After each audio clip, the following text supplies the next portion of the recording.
Сәлем достар, бүгінгі тақырып О-образный, яғни варусный деп аталады. Қараңыз, баланың аяғы О тәріздес. Бұл неден болады және бұған қалай массаж жасаймыз?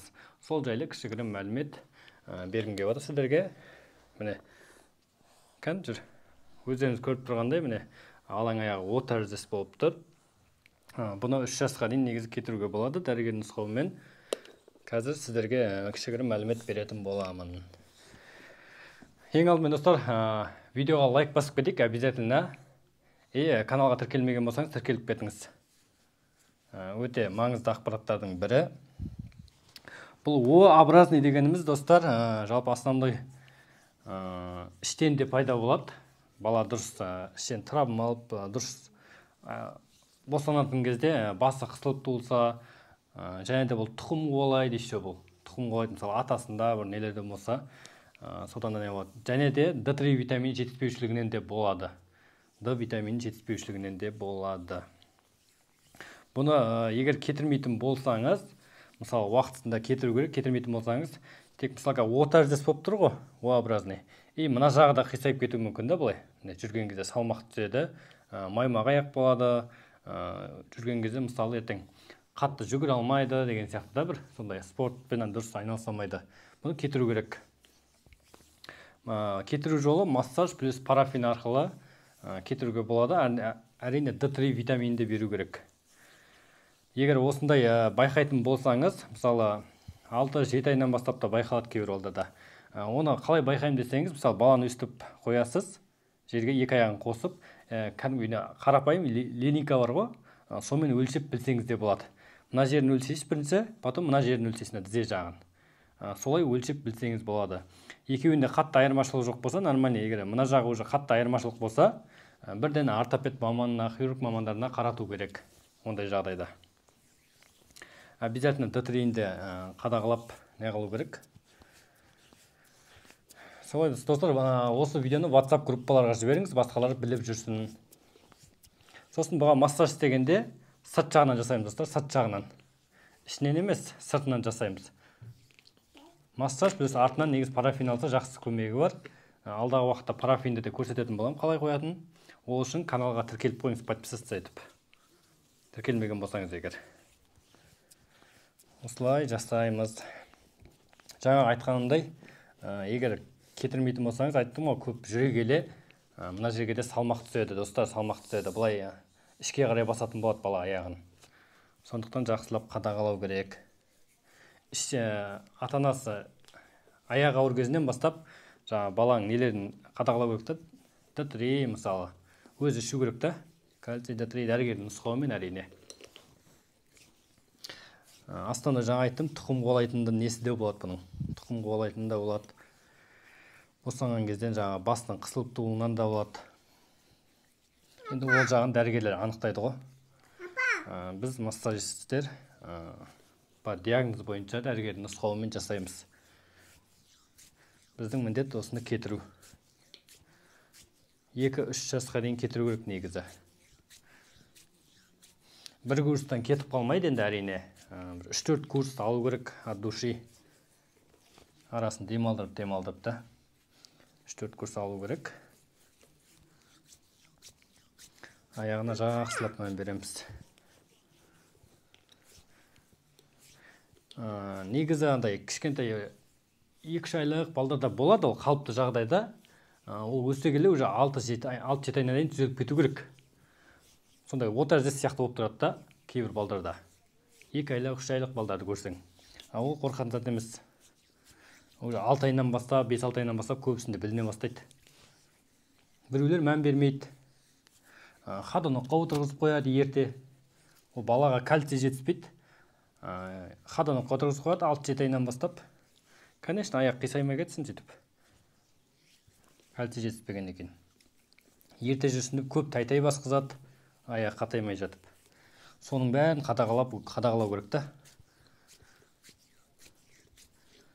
Бала жүріп кеткенше. Сол кезде бәрі жақсы болады. Егер түсінбеген жерлеріңіз, сұрақтарыңыз болса, комментарийге жазып отырыңыздар. Мен сұрақтарыңыздың бәріне жауап беріп отырам. Осылай сырт жағына жасаймыз достар. сырт жағына көбірек мән береміз. Тізенің үстін қатты басуға болмайды, осының айналасын жасасаңыз болады. Видеоға лайк басуды ұмытпаңыз, және де осы видеоны WhatsApp группаларға таратыңыз міндетті түрде, ағайындар, туыстар деген. Обязательно. Чат. Кім шақырып жатсың? Ақсылап сырт жағына көбірек жасаймыз. Ал егер X тәріздес болады біреулердің аяғында, X-образный, вальгусный. Ол кезде іш жағынан жасайсын. Ол тақырыпқа да арнайы видео түсіретін болам, бұйырса. Пока ондай балаға барып жүрген жоқпын.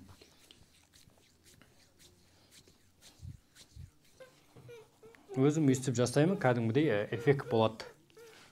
Көп балдарға результат көрсеттік. Мына уже екінші курсте алып жатқан, екінші курс алып жатқан бұл.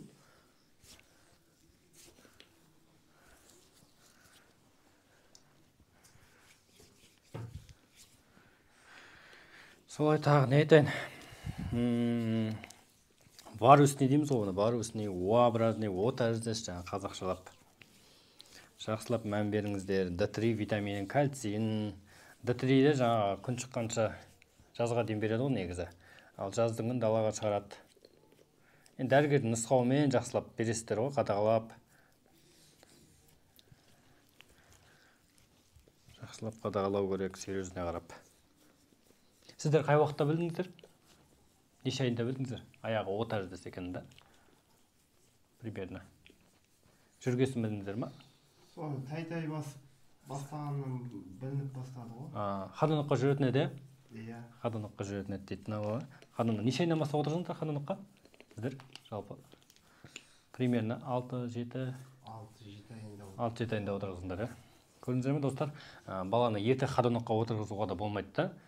Балаға кальций D3 жетіспейді. Ходунокпен нагрузка бола береді да аяққа. Ходуноктың зияны болмаса, бір тиын пайдасы жоқ.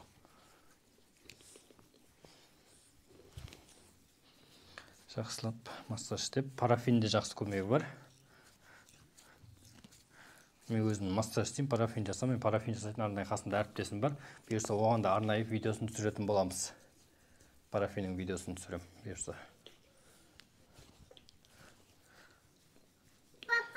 Тек массаж ғана жасап қоймай, енді элфкасын да жасаймыз.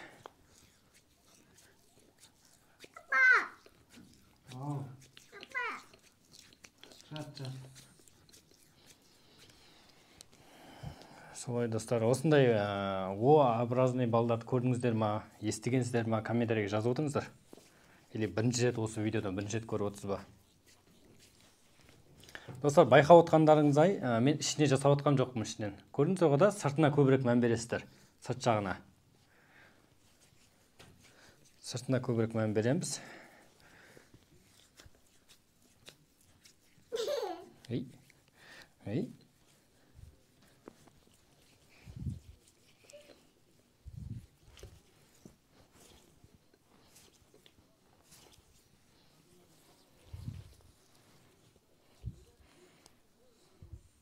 Жаңа айттым ғой, егер 6-7 айлық болса, уже, мысалы, балаңыз үй жағдайында өзіңіз жаңа елинка арқылы, елинкамен, дұрыс айттым ма, елинка ма?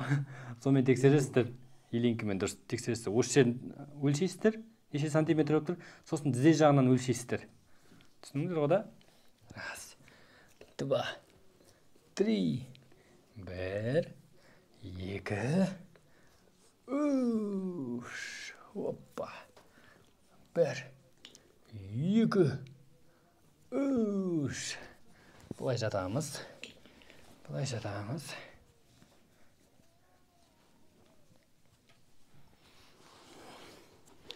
Бұл жаңа айтқанымда, егер кетірмейтін болса, мына омыртқаға да кішкене зиян тиеді өскенде.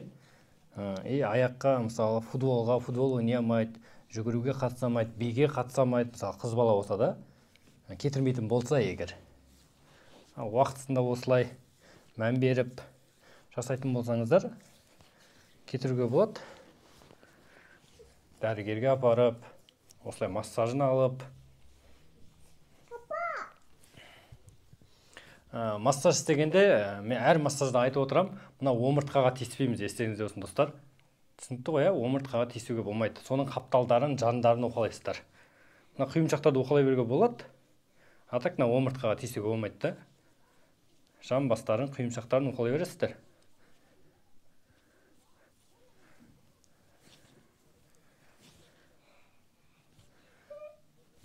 Мен енді медицина емес, өзіміздің қазақи түсінікті тілмен айтып отқаным ғой сіздерге.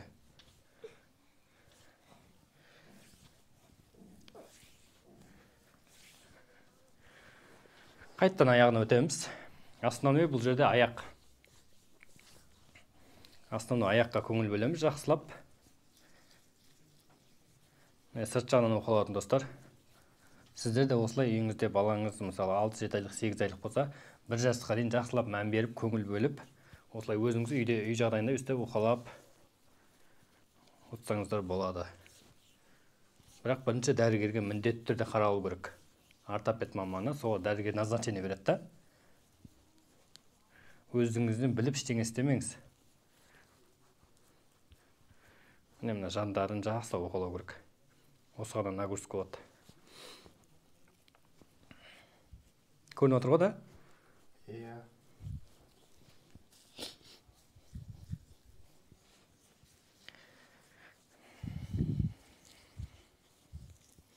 Қазір несін көрсетіп жүрейін. Осылай екі жағын жақсылап уқалайсыздар. От души. Потом мынандай элфка жүреді. 1, 2, 3. Көрдіңіз ғой? 1. Абайлап, аккуратно, достар. 2, 3. Көрдіңіз ғой? Міне ұстаймыз міне. 1, 2, 3. Оппа, міне. Жасап уқалап болғаннан кейін бұл соңғы жақтарынан.